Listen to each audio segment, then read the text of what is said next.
আমার দেখা যাচ্ছে কই?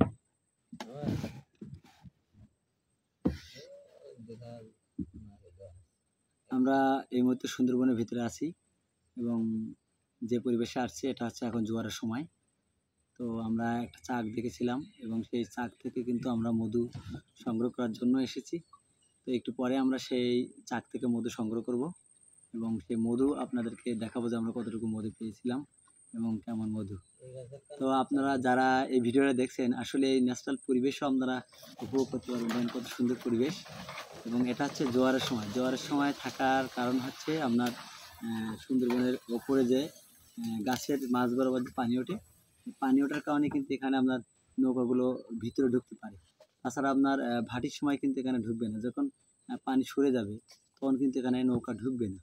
তো আমরা যে জায়গায় আছি এখন এটা হচ্ছে নৌকা একদম খাল বরাবর।